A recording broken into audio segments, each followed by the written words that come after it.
first session, titled Storytelling, Innovation and Formats, will be moderated by Corinne Podger, Director of Digital Skills Agency based in Australia. Corinne has worked in the media sector for more than 30 years and is an accredited trainer with BBC Media Action, Thomson Reuters Foundation, and the Solutions Journalism Network. She has proved to be an expert trainer and educator across many disciplines of journalism. Over to you, Corinne. Thank you so much, Kawai, and congratulations on taking over as Director of WAN-IFRA Asia. It's so wonderful to have someone with your caliber and enormous background leading the way in the coming years. So hi, everyone. My name is Corinne Podger, and I'm a consultant and journalism trainer. And what I do is help newsrooms innovate in the digital space. So whether that's starting up a podcast or creating a TikTok channel or making social video. And what I'm particularly interested in is strategic innovation, so that we're not chasing after the next big shiny thing, but doing the innovation in a way that grows audiences and supports business priorities. I also work with newsrooms on thematic issues like covering climate change. And with that in mind, I'm really excited with the speakers that we have in this session who are looking at storytelling, innovation and formats. So I'm going to start off by introducing Audrey Tan, who is the Assistant News Editor at the Straits Times.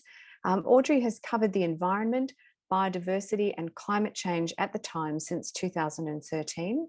She holds a master's degree in climate science and policy from the Scripps Institution of Oceanography, and she sits on the advisory committee for the Pulitzer Center's Southeast Asia Rainforest Journalism Fund.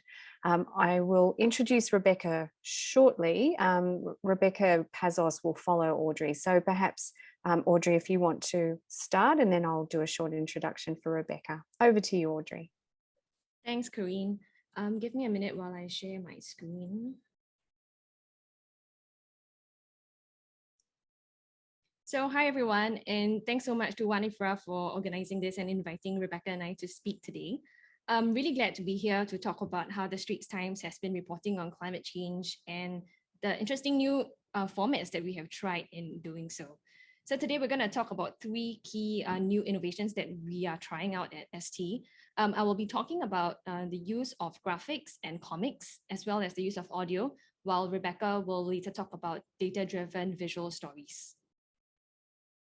So first, I just want to contextualize the problems with reporting on climate change, or rather the difficulties that we face as journalists when reporting on the climate crisis. For us here in Singapore, climate change is a problem that is pretty far away.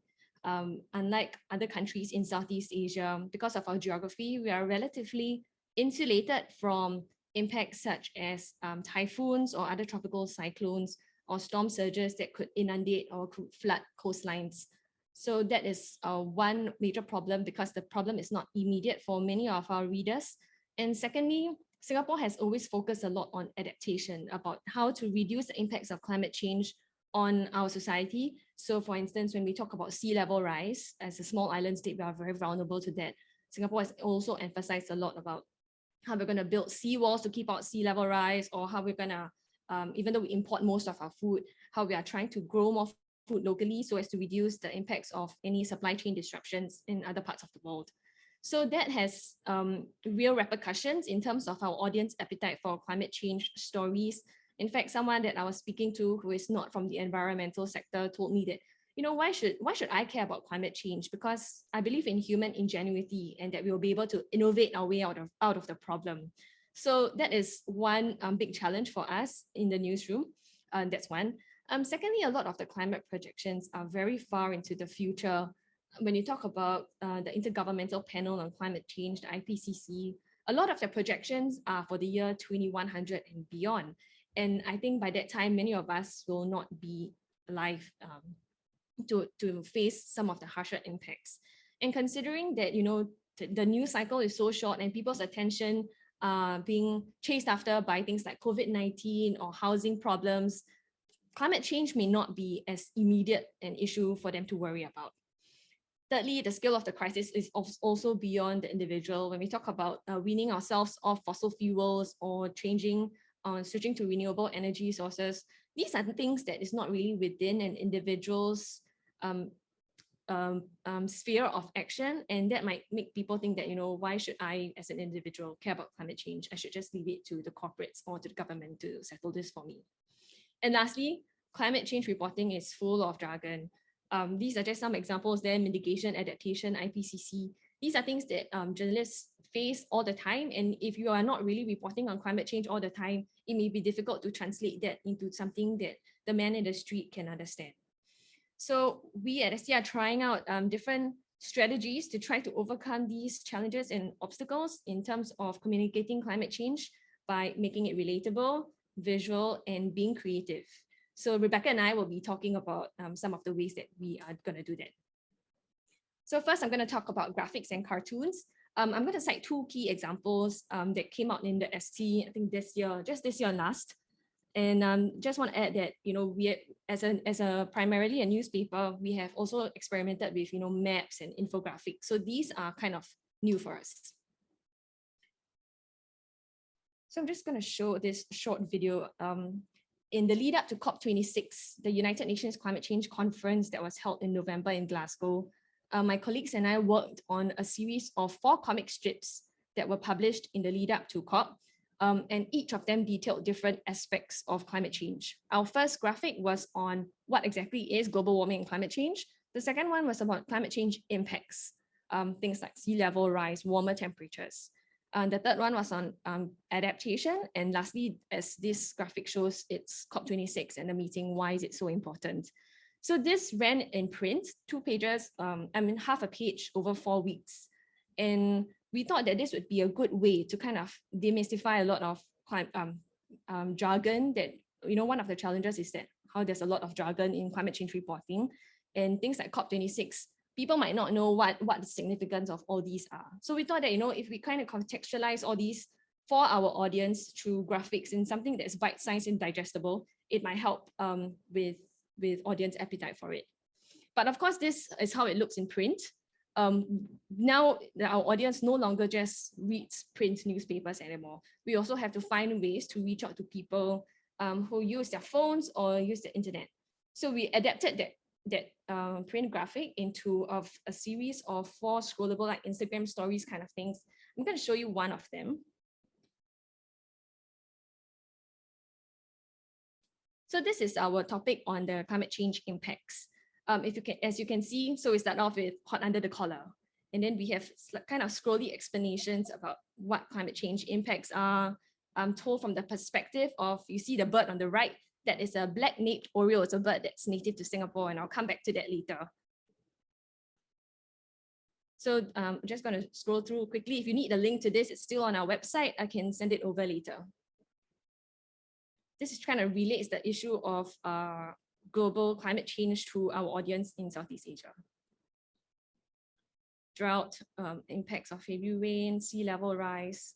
Okay, I'm not going to go into too much more detail about this, but yes, so these are how we adapt, not just as a newspaper, we are going beyond just print, but also to try to reach out to people on other social media platforms. So yeah, the key aims of this is to demystify jargon, make it relatable. And yeah, just now I was talking about the bird. So because I have also reported on a lot of biodiversity issues, and I realized that a lot of the urban kids, they know of things like hummingbirds, which are not really native to Southeast Asia, but they don't know of sunbirds, which is our native equivalent. So the aim of our comics is also to make it relatable for people by using black-naped oriole as our narrator. It's an urban bird that's easily spotted everywhere, and because of its bright colors and bright plumage, yellow with these black eyes, it is something that I hope people will be able to identify with here in Singapore. So eventually the comics were printed and given to all the MOE Ministry of Education secondary schools in Singapore. And yeah, we also try to make it come alive for mobile users. The second project I would like to talk about is this assignment that David Fogarty, as ST's climate change editor, and I got from our editors. They said, with sustainability becoming mainstream now, can we do a graphic that shows people how the 22 tips that individuals can take to dealing with climate change? So when we were first given this assignment, of course, we had to think really deeply, because in climate change discourse, one big subject of debate is how much should we emphasize individual action when it's systemic change that's needed to tackle the climate crisis. So yet, at the same time, we don't want to alienate people because individuals need to know how they can help, how they can contribute to the problem. So we tried to circumvent this issue by contextualizing individual action within the systemic problem of climate change. We did this in a form of a kind of board game theme graphic that divides individual action to 4 different stages, whether it's just cultivating awareness all the way until what individuals can do, which is speaking up to their politicians and letting them know that, you know, this is an issue that I'm concerned about. So we also tried to add some extra information, as you can see the strip on the right, that kind of contextualize the problem for Singapore and how individuals' diet and all that could factor in. So of course, we also have to think about how we can do it, how mobile audience would be able to read this, and our art desk colleagues actually made this into a kind of a fun video that people could look at. And I'm really proud that they chose to use a female, you know, representation is so important as the main character for this. Okay, so now I'm going to talk a bit more about podcasts and how the Straits Times is trying to use the audio element to try to reach out to our audiences. So just a bit of background about Green Pulse. It actually started out at COP24 in Katowice, and the idea was when I was doing my master's in the US, and I realized that, you know, podcast is big there. At that point, it was 2018, 2019, and podcasts had not really taken off in a big way in Singapore yet. But I thought that it was a very good way for people to learn about issues, even when they're doing something else. So if you are driving, you cannot read, but you can listen, and that could help, you know, gain knowledge about different things. So I found it really useful when I was there, and I suggested this, and our podcast editor, Ernest, he was very supportive. So we tried our first episode when I was covering COP24 in Katowice, Poland. And at that point, we were all sitting around a small table. It was really noisy, and I was just passing my iPhone mic around. And fast forward to today, we are now at episode 71. We have a more professional setting, which previously we were recording in the studio. But because of the COVID-19 pandemic, we now have moved our entire operations virtually, which is great because we get a lot more chances to talk with regional experts that are not based here in Singapore. The QR code is it will lead you to our podcast page. So just a bit more about this. For our audience, we realized that, you know, because we don't have very long commutes here in Singapore, being so small, we keep each episode short, maximum 20 minutes. These episodes are also aired on our radio station, that's Singapore SPH Media's radio station, Money 89.3 FM. So we've got to keep it short and bite-sized. And we also realize that there's growing appetite for podcasts on green finance and carbon services, and all these a bit more new emerging areas that are coming up. And there's a lot of appetite from the corporate sector as well, based on our statistics. Our podcasts are also on perennial issues, and they are more of explainers. And because we are only publishing a new episode on the first and third Monday of every month, it's not a suitable format for breaking news. So we try to do things that people can come back to repeatedly, whether it be on what is green finance, or how does a tropical rainforest help to deal with climate change, or what are carbon services. So these are things that people can come to anytime, and it will not kind of go out of style. Lastly, at ST, we try to have a very strong focus on Asia. A lot of climate change discourse. I mean, the climate change reporting in the West is very developed already, but we are trying to boost representation from the Asian audience, whether it be getting scientists from Southeast Asia to come on our show, or try to contextualize international issues to our region. So I'm gonna just wrap up by showing you some examples. These are examples of episodes that are focused strongly on the Singapore context.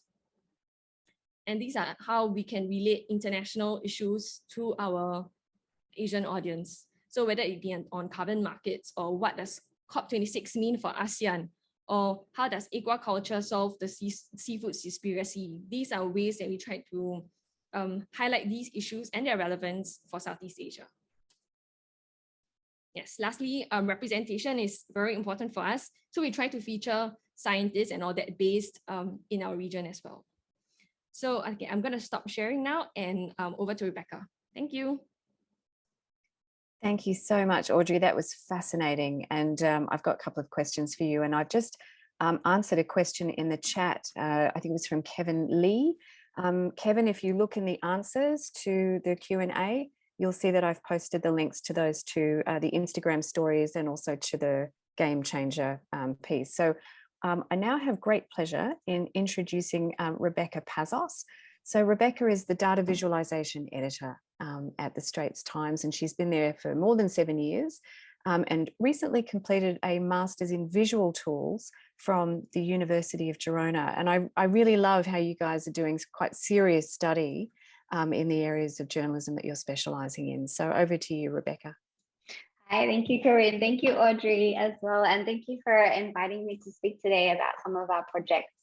So yeah, we work together in the Straits Times. I'm with the data interactives team. So we are a team of developers, designers, and data journalists.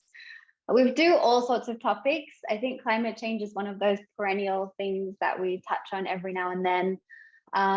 But, you know, because of the COVID-19 pandemic, we've definitely sort of been lacking in a lot of that sort of energy to return to that coverage. And there's also been a sort of drop off in interest as well. So I think I wanted to kind of mention something that I think really helped set the scene for 2021. So our editor, Warren, he basically said, okay, we know COVID-19 is occupying all of our minds, but climate change is still an issue that hasn't gone away, and we should do something big this year. And so 2021 coincided with the release of the IPCC report and also the COP26. So with Audrey and David, we kind of came up with a 3-package plan around 3 sort of very different issues. So carbon emissions, corals, and rising seas, and flooding, etc. That seems to be a perennial issue in Singapore.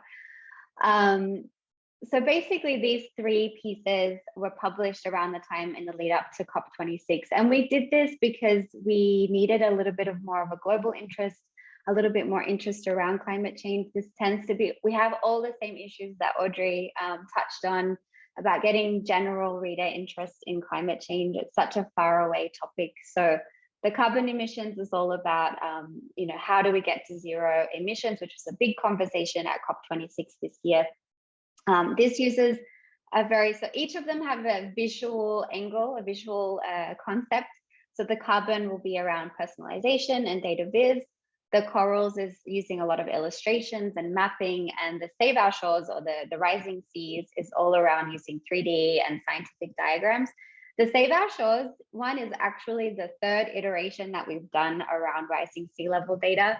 The very first one we did in VR, the feedback was that we'd used data too far in the future, so 2,500. The second VR that we did, virtual reality, we scaled it back to 2100, so this century, and also used like, you know, climate, other climate issues like global warming and heavy rainfall, extreme weather events. So this one is also focusing more in the more immediate impacts in Singapore, and probably one of the most pressing issues, which is the issue of probably flash flooding and heavy rainfall. So let's get into it. So the first one we did was corals. So this was a collaboration with the UN Environment Programme. The Global Coral Reef Monitoring Network have published just last year this report. It's the first report in 10 years, and it shows the progressive loss of about 14% of coral between 2009 and 2018, which is a hell of a lot.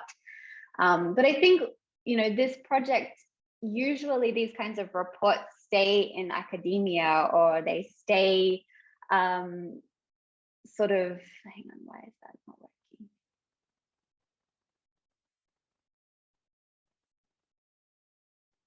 Here we go. These sort of reports stay in academia or stay with the biologists or people that are interested in this kind of science. So using these very visual, heavy, animated, illustrated kind of approach helped us to reach a wider audience, and publishing at a fairly opportune time as well, where there was some interest around it.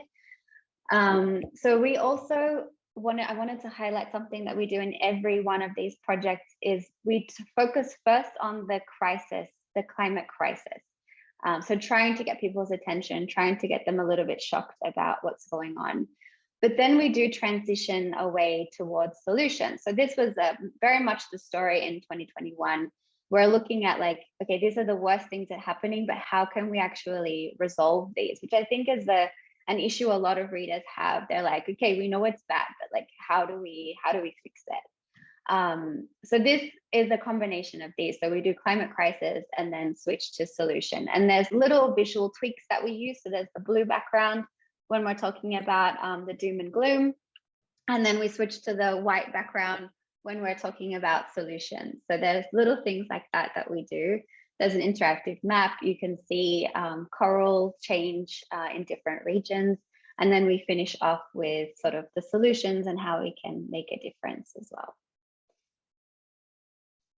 Then the second project we published was around carbon emissions. And this was a project that came out of my master's. So this is, for me personally, I knew carbon was like a really big issue, and I knew that it had a lot to do with climate change, but there are so many numbers. There's like carbon data is in million, trillion tons, something. And I was like, that doesn't relate to me at all. And then I saw a line chart on the carbon budget. And it shocked me how close to the carbon budget we are. So basically, we just don't want to reach our carbon budget. We don't want to cross that because we're basically guaranteeing that we're going to go into quite dire straits. So this is the piece that we produced out of that. And it has sort of like 3 aspects to it. The first one is on scroll. We're using, it's basically a bar chart. Like it's really not too complicated, I think.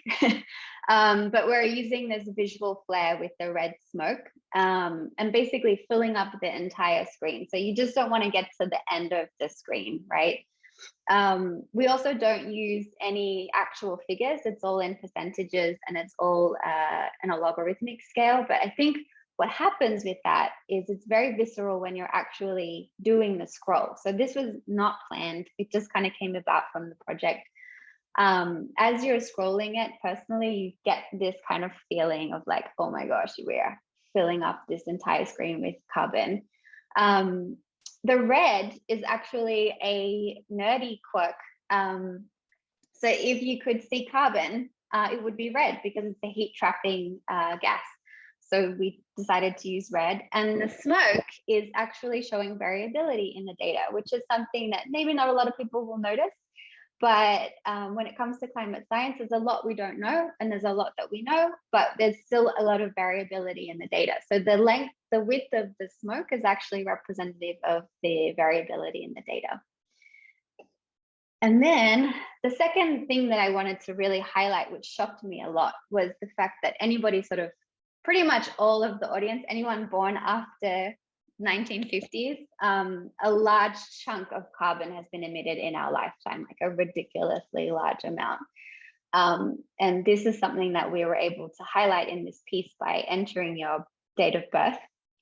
And then it will show you how much of the chunk is happened during your lifetime. This was inspired by a piece that Audrey and David shared with me, which is why collaboration is key. And I'm really glad to have their expertise to make sure we get the right points across.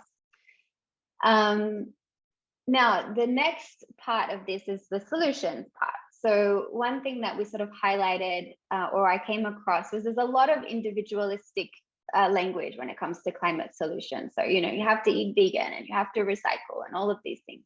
But when we were doing the research, I felt like it was more of a community effort. So it's across people, like individual effort, government effort, and industry choices. And so we created this calculator with it's very simplified solutions. Like these are not all the possible solutions, but just the simplified version. And you actually have to click between 2 or more of the categories to get to like net zero carbon. So this was like my way of trying to say, like, we all need to do something very drastic, but it's not impossible. Like it seems impossible from the beginning, but actually if we do enough, we can actually get there one day, hopefully, as that's a positive note, slightly positive note.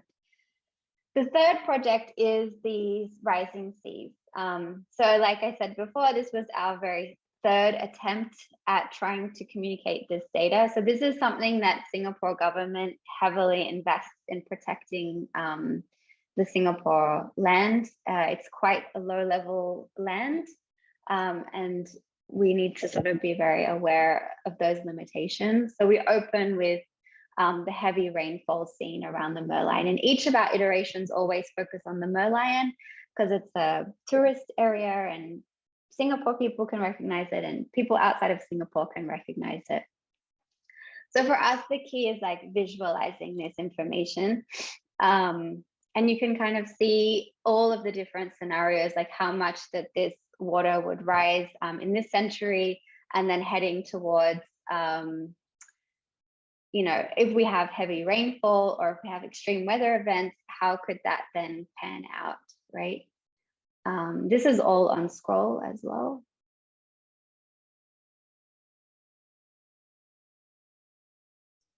So you can see that. And so this is step one, trying to get the audience to care about just how high sea levels could rise. This is very unlikely to happen, but it could happen at the same time. This is the thing with climate science, it's such a variable thing, but we need to be prepared for all possible scenarios, right? Then we use a lot of the scientific animations and graphics to kind of help. We got these from the scientists themselves. They're pretty good actually at communicating this kind of complicated science. Rebecca, I'm just going to chip in just for a second to ask, we're sort of running a little over time. So I might just ask if you can wrap up in the next couple of minutes. Is that okay? I'm just about to finish. So. It's so interesting. Okay. That being said, I'm just sitting here going, this is so exciting. Okay, back to you. This is the last screen, actually, no problem. So this is the solutions part as well. So we use the 3D map to show the low-lying areas and then all of the sort of nature-based solutions and man-made solutions as well. So yes, that's it from us, the Straits Times. That was superb. And thank you so much, Rebecca, and also to Audrey Tan, both from the Straits Times.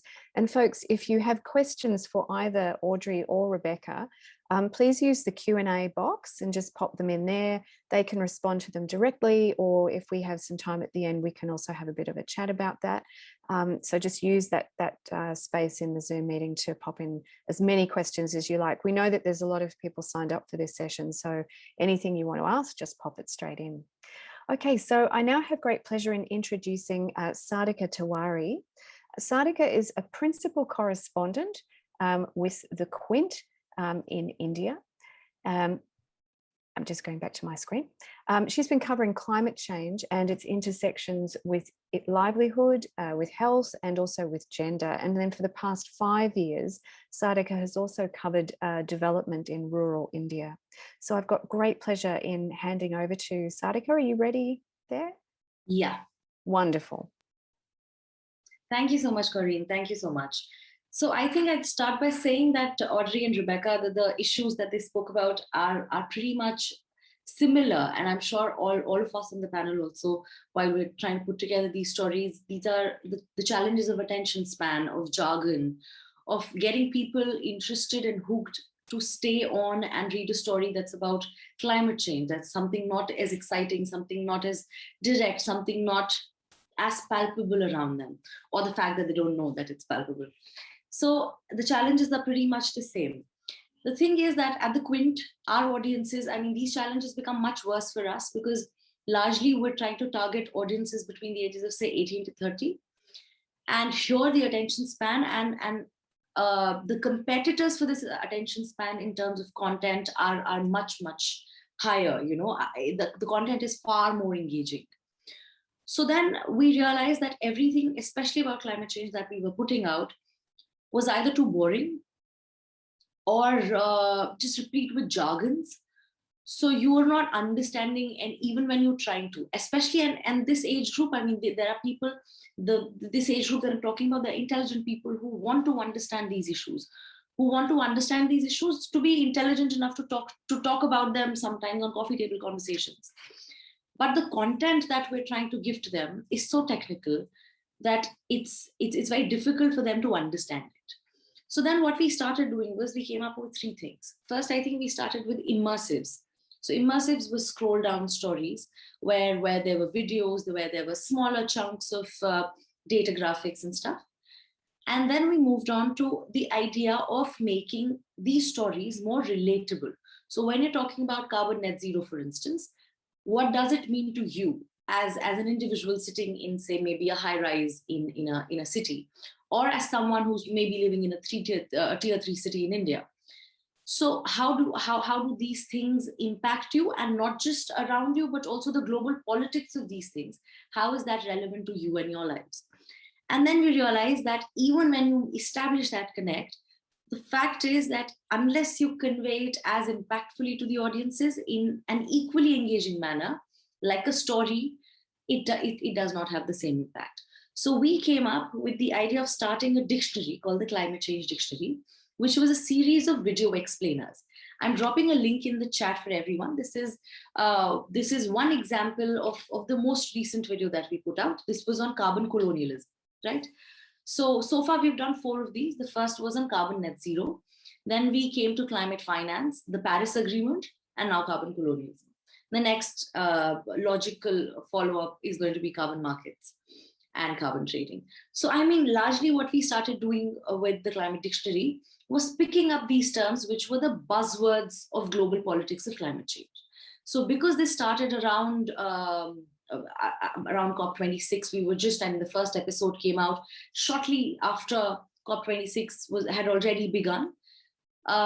Carbon net zero was a very, very interesting, exciting term for the Indian audiences. Also because there was a lot of conversation around whether India will announce its net zero targets, whether it will not. And then our Prime Minister announced a 2050 net zero target without any planning. So it was something that was already in the headlines. It was something that people knew was kind of important because the news around them was telling that.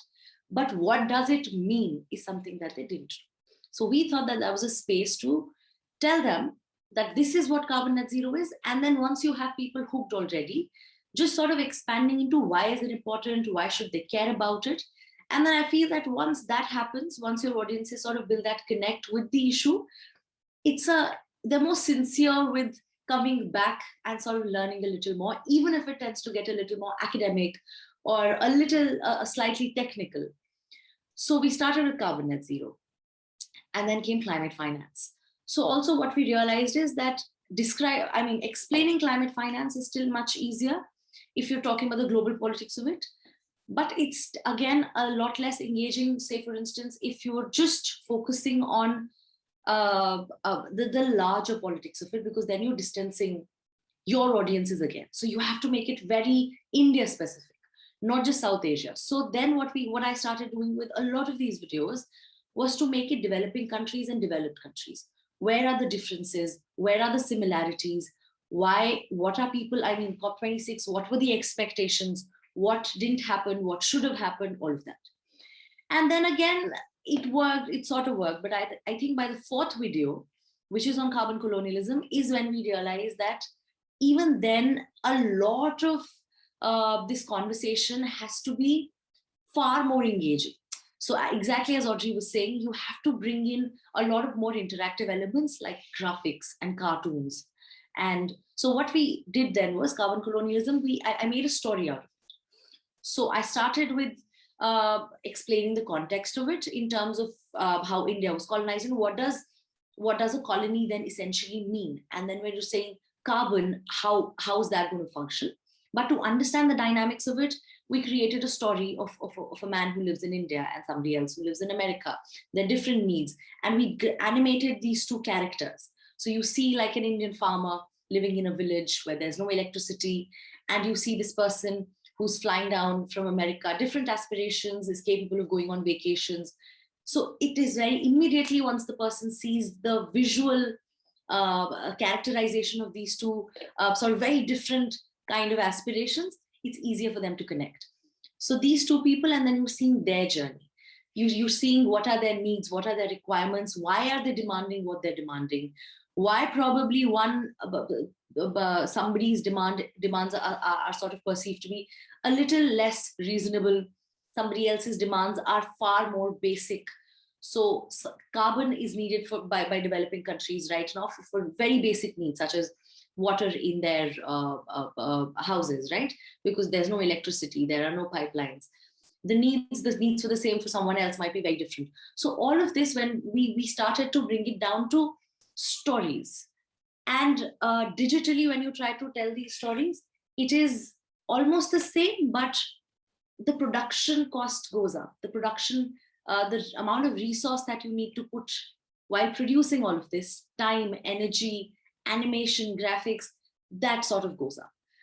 But that, I feel, so far has been the most impactful. If you guys watch it, I'd appreciate a lot of feedback. And we're still working on it because we've realized that even with this, visually it does work.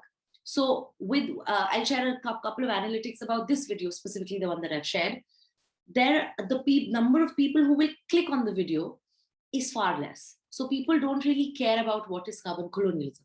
But when they do, the stay on time is pretty high. So it's nearly 2.5, 3 minutes, which is relatively, I mean, we were very happy with the fact that people are staying on for 3 minutes.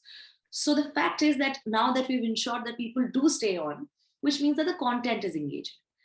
Sadhika, yeah. I'm curious, sorry, I'm just going to jump in just for a second, because I just want to back up a little bit. The kind of engagement that you're getting determines the decision to spend those kinds of resources. So could you just talk a little bit more about that? So obviously everyone has been able to access the YouTube link in the chat. It'd be great to understand a little bit more about what's the thinking about investing in making something like that at the Quint. Is that okay? Yeah, sure. So see, I think the idea is to optimize that. The idea is to get the maximum number of views possible. But comparatively, but the number of views is definitely not a metric for the climate change section, because it's probably one of the least viewed on the site. Because relatively, if it's a video on unemployment, if it's about the elections, if it's about hunger, it's about debt, it's about farmer suicides, things like those, people are relatively interested in a lot more, because it's something that's around you, right? So, I mean, it's not exactly the analytics that dictate the amount of resource that we're going to put in a climate change video, because that is a decision that we've made already, that we are going to be doing that. But the idea then is to keep optimizing it. So, I mean, as I was saying, so in the first video, these are things that went right. Second video, these are things that didn't go right. So right now we're at a place where we know that people are staying on for 2.5, 3 minutes. So that's a good thing. We know that the content is engaging. But what we're not able to sort of identify, zero down on, is why people are not wanting to click on the video. So now we're trying to sort of figure how we can get more people to click on the video, which in my understanding so far, I'm open to suggestions, and I'm sure a lot of you might be facing this also, is because the headline says, what is carbon colonialism? Now, it's something that I am by default not interested in. So maybe turning it down to something more simpler, far more engaging in terms of the headline. The headlines need to be a lot more relatable. And carbon colonialism as a jargon, the idea is to simplify the jargon, right? So maybe that. So when you're communicating, the first sentence cannot be a jargon itself, even though even if you go on to simplify it further, you have to start absolutely simple and then maybe end with saying, oh, this was carbon colonialism. Now that you've understood this is what it means. And these are the ramifications on the global forum. That's fantastic. Sadhika, I'm just going to interrupt for a second, because we will have a panel at the end of this session. And I'm really interested to pick up on this question of not just carbon colonialism, but also the wider issue of jargon. And so I think we might make that the very first question for the panel section that's coming up. So with your kind permission, I might just pick this up again in the panel part of this session, and move on to our next speaker, which is Aisha Dutta. So thank you, Sadhika, but we will be back with you momentarily. So I'm going to now introduce Aisha Dutta. She is the assistant editor of the for Environment at the Economic Times in India. And Aisha, without any further ado, I'll pass over to you straight away for your presentation, and then we'll start the panel. So folks, start putting your questions in the Q&A section for the panel part of this presentation. Thank you. Aisha, are you with us?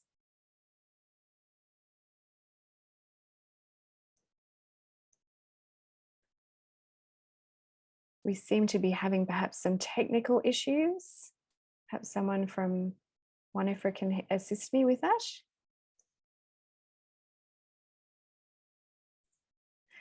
Aisha, are you in? Just while we're doing that, Sadhika, if you want to hop back on for a second, there is a question or a point here from Kavita Chandran in Singapore. She mentions that the point you've just made, it lends itself to the question around impactful headlines as opposed to clickbait for better readership. Do you want to briefly address that? 100%. In fact, that's something that I'm struggling with as well. And it's a very, very, it's a very tough balance to crack. I'm sure people who are nailing it have years of experience, especially with the audiences that they're trying to connect. So exactly using the buzzwords, the keywords that your audience is already listening to, it's already in their vocabulary ecosystem, and then bringing those words back in, it's absolutely critical. So I think, and it has to be simple, it has to be impactful, and it has to immediately interest you. You can't allow that, even those 30 seconds, those 45 seconds of video to hook people on. It has to be those 8 words. Wonderful. Thank you so much. Aisha dropped off for a second, but she's now back on the call. So that means that I can now introduce you. Aisha, are you with us? Yes. Hi, Corinne. I'm here. Fantastic. So Aisha writes for Economic Times Prime, which is a subscription-based platform. Before joining the Economic Times in India, she was covering climate and environment for outlets like the Hindu Business Line, and she's a former WWF India Young Climate Media Fellow. So it's really exciting that you're able to join us. Over to you, Aisha. Thanks, Shailin. First of all, thank you for having me here. It has been absolutely fascinating listening to Audrey, Rachel, and Sadhika. So Audrey started with talking about how climate change is not necessarily an immediate problem in Singapore. The same can't be said for India. For instance, the recent Lancet publication last year found that over 740,000 deaths can be attributed to excessive heat and cold conditions related to climate change. If that was a figure for, say, an industrial accident, that would have been a front page news, top news every day for a year. But it is not. In comparison, just for reference, for example, in the last 2 years in India, unfortunate deaths from COVID have been 521,000. So just for reference, 740,000 from climate change every year and 521,000 from COVID in 2 years. Having said that, as all of the participants rightly mentioned, there is a dearth of the number of stories in at least this part of the world. And I wanted to kind of put numbers to this. So let me just start sharing the small presentation I had made on this.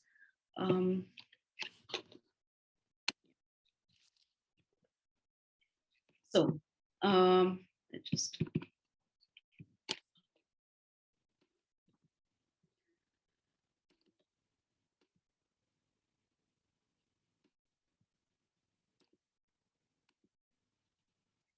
if you look at this chart, this is from a study. This is dated, is in 2013. If you look at the numbers, India is right on top, and this is I arranged it in the ascending order. So the lowest numbers are up top, with the highest numbers at the bottom, and you can see India is at the second position with 0.58% of all the stories are linked to climate in India.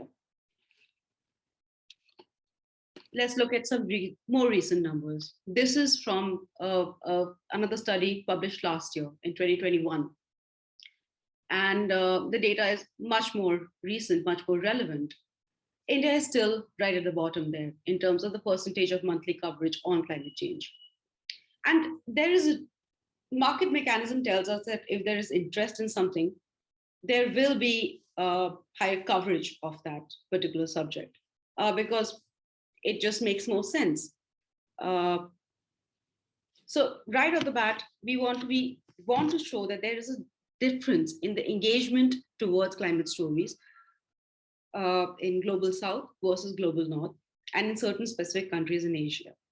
Having said that, what we had noticed when we started looking at covering climate change for ET Prime. One, it's an economic daily, and in economic dailies, financial dailies, the reporting on climate is even lower than what we are seeing on the screens here. These are referring to general newspapers. And there's a reason behind that as well. I think the engagement on climate stories is even further lower. So what we wanted to do was we wanted to break out of the template. Right now, the template on climate coverage in India fit into a few formats. So there's genuflecting to nature's fury during natural disasters. There's romanticizing of certain communities, including farmers, natives, or Adivasis. There is very heavy jargonized scientific material. And then there are stories on sustainability where companies can speak about what they are doing. Now, there are challenges in all of this involved. What we wanted to do was, through data and through analysis, bring out the intersection between all of these areas. So the social impacts, the economic impacts, and your financial markets as well.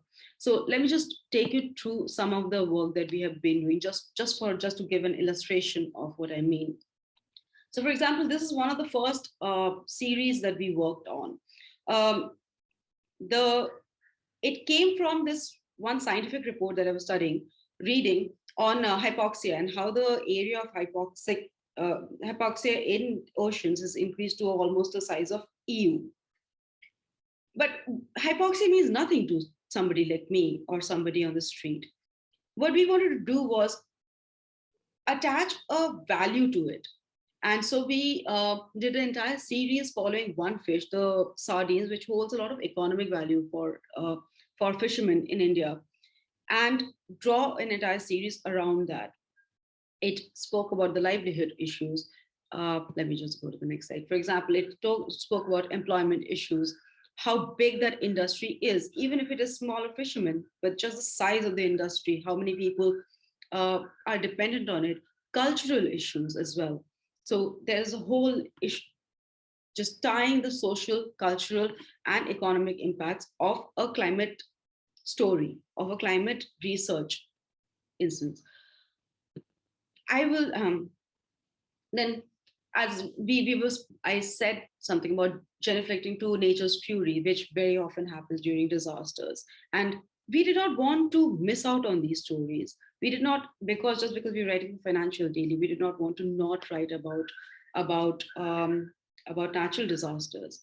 It is important, but it is also important to not just talk about how we are messing up the ecosystem. It is also important to talk about the developmental parameters which are doing so.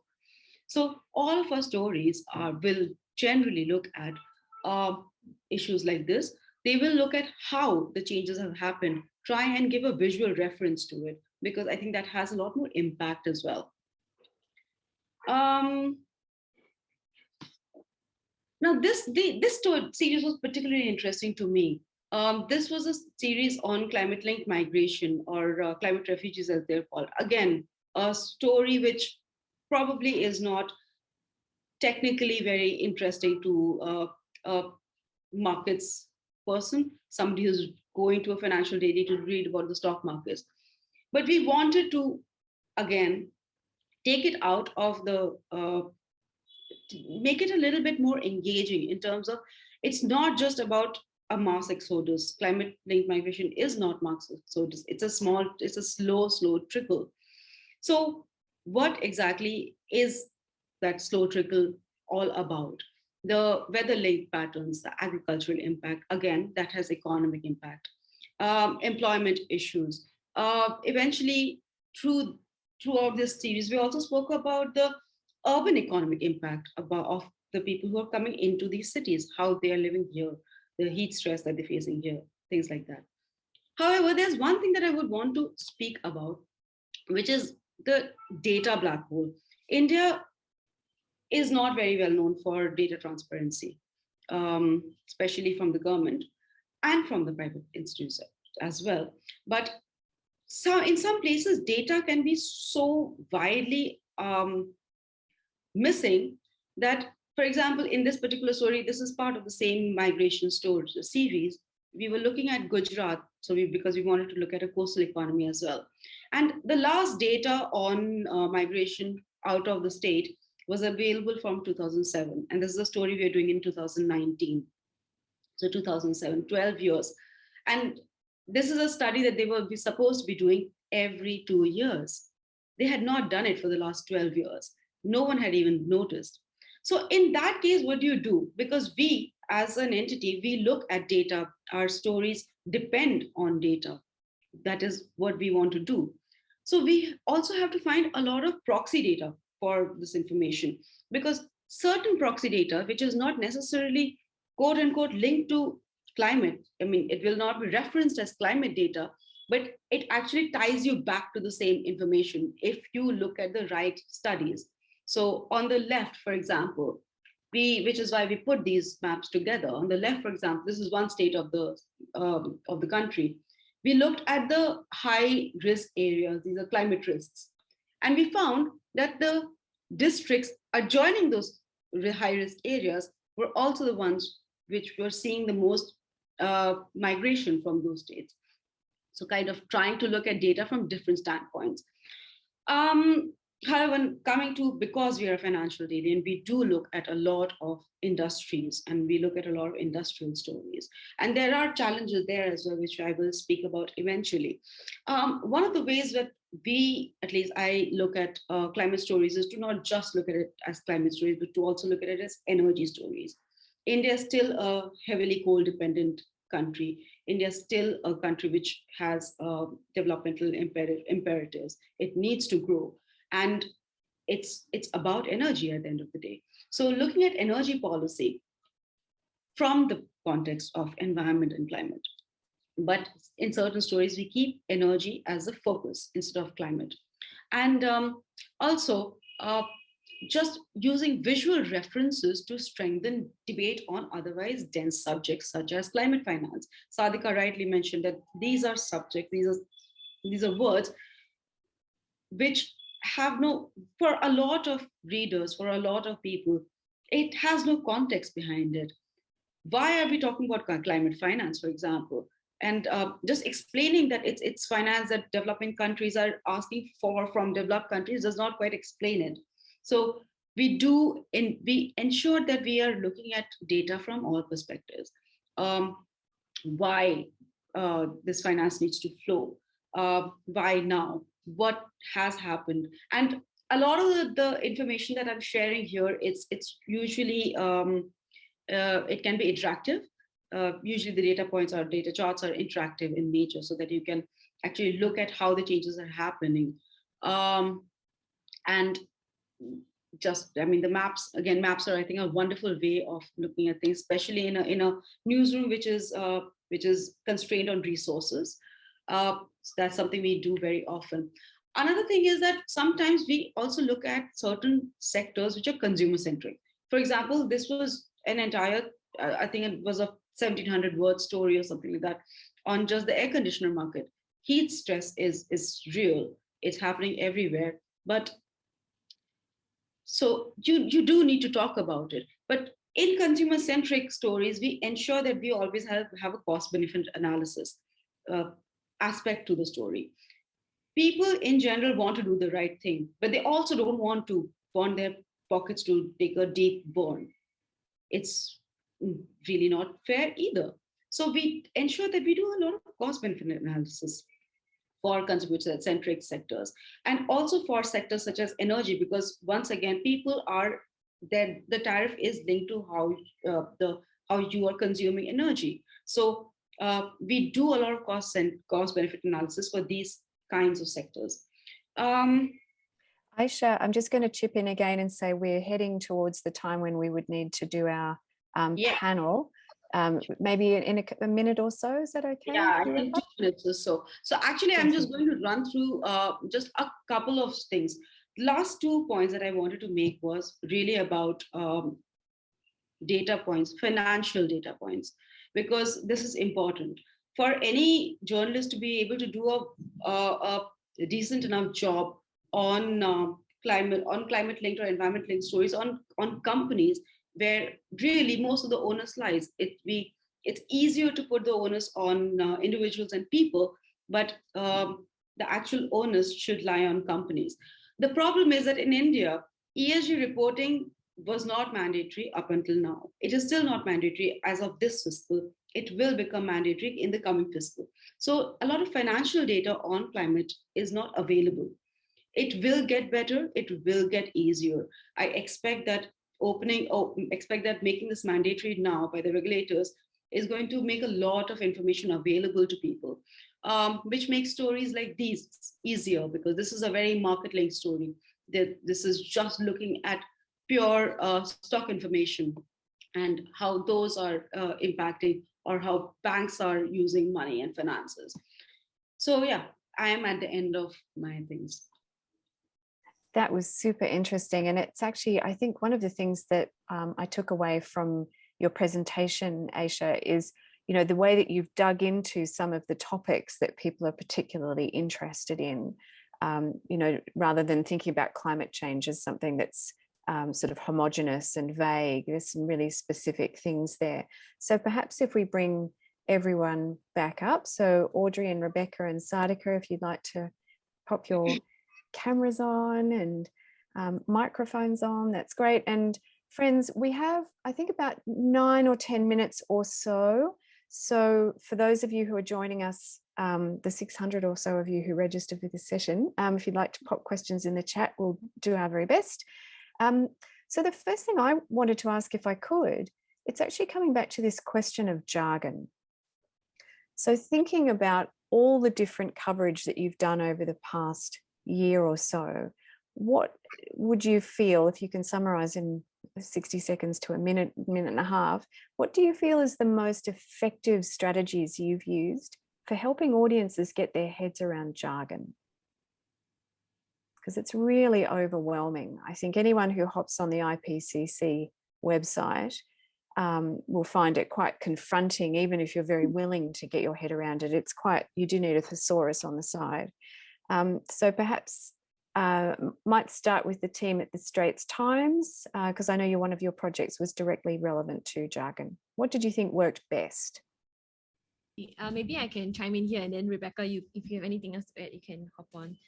I feel that the use of analogies would be a great way to overcome jargon. One example I can think of off the top of my head is I was writing about a climate scientist research that looked at how sediment that is laid on a coast by a storm surge or a tsunami could actually tell them, give them a baseline, so they can say, okay, if this area is affected more by tsunamis or storm surge, it would help them determine how much better to protect their coastlines against sea level rise. Because storm surges could be impacted by climate change, although tsunamis aren't. So if you find that your coastline is more affected by a storm surge, you could increase your protection in that area. So when I was reporting on this, it's full of jargon, right? So one analogy I used was, like a strawberry shortcake. A strawberry shortcake, when you look at the sediment core, you can see the different layers, and by analyzing the layers, you can determine whether this sediment was laid by a storm surge or tsunami. So I use that to kind of explain it, because people can immediately visualize what strawberry shortcake looks like. And also examples. So there are some other kinds of scientific reports that when you report about, it may not immediately lend itself to an analogy. So one way to do it would be come up with examples that would be relevant for your audience. So for instance, the IPCC Working Group 1 released their physical basis of climate change report last year, I think in around August. And what we did was we did a story that focuses on what does all these scientific jargon, the 1,000-page report, what are some of the key elements that would be most relatable to the Singapore audience? So we identified a few factors such as temperature, rainfall, and sea level rise. So these are some strategies that we use, analogies and examples. Fantastic. Thank you so much. Does anyone else want to chip in on that point with specific regard to jargon? I mean, I guess I'm a little bit biased because I'm a visual journalist, but we tend to use a lot of what we call visual metaphors. So it's pegging onto the idea of analogies and sort of like storytelling, through comparison. I think so. I like to use a lot of visual metaphors. I think oftentimes like the smoke idea, that was something I learned in the masters, which was beyond just communicating the facts and the science. We have to engage with the emotions, and that leads to a memorable project. So this is where like visual metaphors take place. So using like water, smoke, these kind of things that we can actually visibly relate to, I think helps to avoid having to explain anything else. So we're just trying to tell the story, but visually. I think that's the only way I would suggest. Yeah. Thank you so much. And listen, I think Aisha, just before you jump in, Sadhika, I think just for Aisha, I think we might have lost Aisha again, actually. That's a shame, because there was a question for her in the Q&A. That's okay. Sadhika, please go ahead. Yeah, no, I was just saying exactly that, analogies, but make it a little more pop culture is what I've been trying to do. There was a video that I was doing where I said that what Met Gala is to fashion is what COP26 is to global politics of climate change, and how people just want to wear the fanciest of the gowns and bedazzle everyone is how countries want to come up with like amazing, extraordinary net zero targets and dazzle everyone. So, I mean, I've been trying to make it a little more pop so that people sort of engage. Thank you so much. There was a question, I think, for all of you guys from Jesset in the chat. It says, thanks for these great stories. A question on the newsroom management side of things. How do you get your editors and newsroom managers to support your climate stories and initiatives? How do you convince them to funnel resources for these projects and stories that may not necessarily be on top of audiences' minds? And I know, Audrey, you did touch on that in your presentation of trying to keep these kinds of stories moving along at the same time as the cut and thrust of day-to-day news, including the pandemic. But how do you bring editors and managers with you on this journey? Okay, so this is a challenge that we are still trying to overcome. But I'm thankful that at ST, our editor-in-chief, Warren, he's very supportive of climate change coverage. So he really, he has been a huge proponent in boosting our climate change coverage. That's one. But that being said, we do try to make climate change of interest for our other editors by firstly finding a local angle and contextualize, answering the question like, why now? Why are we reporting about this now? So what? So that's really important. And like doing our homework, coming to our editors with a concrete story plan, I think that really helps. Thank you so much. Listen, the questions are coming thick and fast now. Kevin's got a question. Actually, I'll start off with the one from, I'm going to massacre this, I apologize, Mikhail Kerpel, I think. Maybe Sadhika or, I think that one's for Aisha. Maybe Aisha, you could type that one live into the Q&A. Or into the chat box. Do you have a link to the study that you mentioned about deaths caused by climate change?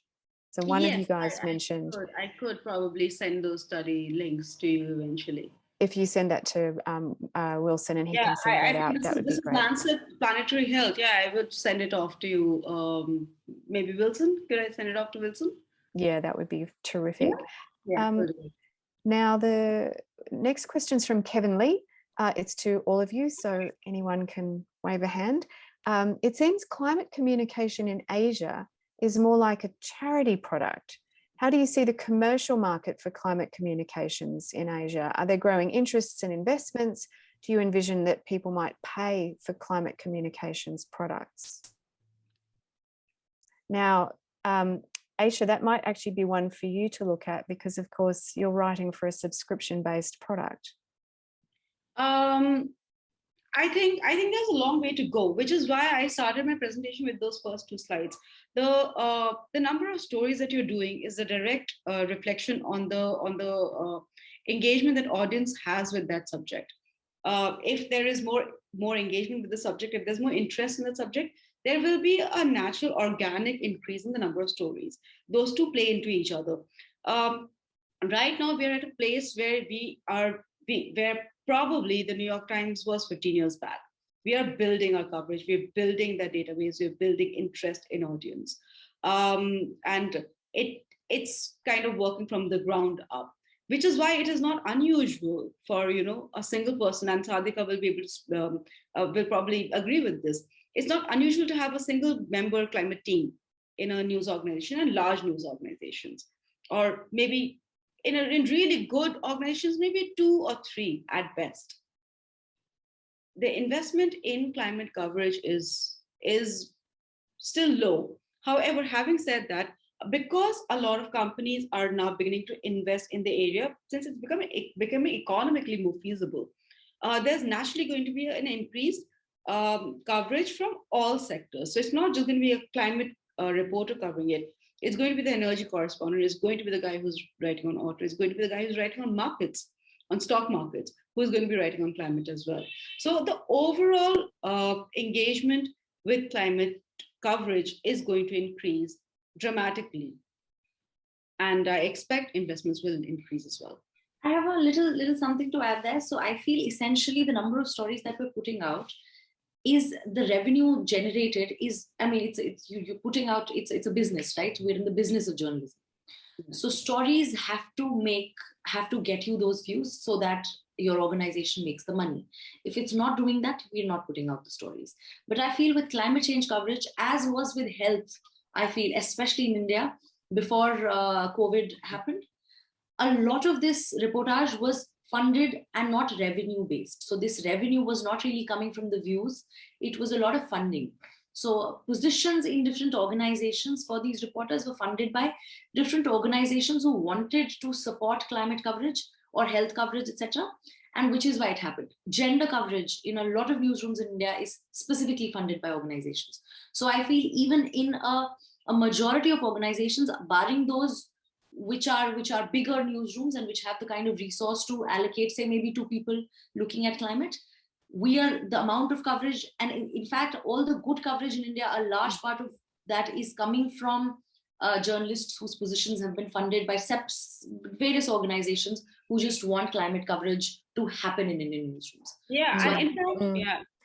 Sadhika is absolutely right. In fact, there's another, and I'm not going to name the organization here, but there's another subscription-based organization where an entire role was created just because one foundation funded the climate coverage part of it. That entity, that organization was not initially intending to cover climate change, but they got a separate funding, a grant just for climate coverage. So that person's cover, the salary, the resources are coming out of that grant. So I think we still have a way to go in terms of just being able to generate those revenues on its own. Thank you so much. And Audrey, I know you've got some views on this with regard to greenwashing, and we might make that the last part of this wonderful panel. There's so much we could talk about, but please go ahead. Thanks, Corinne. I'll just keep it short. Yeah, to answer Kevin's question, there's definitely a lot more interest now from the corporate sector. I think one thing I mentioned was that how for our Green Pulse episodes, there's a lot of interest from the finance sector on explaining like new terms like carbon services and all that. And we also have, I think we have seen interest in people who want to take advertisements with us and all that to tout their green credentials. So then, yes, there's going to be a lot more corporate interest in this. People are willing to pay, but then again, how do we strike, walk that fine line between accepting money for it and then touting green credentials that are actually not true or not real, or they are just trying to obscure something. So definitely, I think that's an area that journalists have to be increasingly concerned about. Thank you so much. And I can see there's a couple of unanswered questions in the chat box, and perhaps that might be an opportunity for, I think, WAN-IFRA perhaps to think about continuing the conversation on the the social pages if that's possible. I do want to thank all of our wonderful 4 speakers, Audrey Tan and Rebecca Pazos at the Straits Times in Singapore, Aisha Dutta at the Economic Times in India, and also joining us from India, Sadhika Tiwari from the Quint in India. So my name is Corinne Podger, and I'm about to throw back to Kawai Lee, the director of WAN-IFRA Asia. Thank you so much for joining this session, everybody. Thank you very much, Corinne, Audrey, Rebecca, Sadhika, and Aisha for very interesting and insightful presentations, as well as a very stimulating discussion. Being a scuba diver myself, I have personally seen the damage us humans have been doing to the environment by seeing how coral reefs have been dying. So hopefully we have all learned something in this session, that as news people, we can use storytelling formats and innovation to highlight the urgent need to address climate change to our fellow citizens of planet Earth.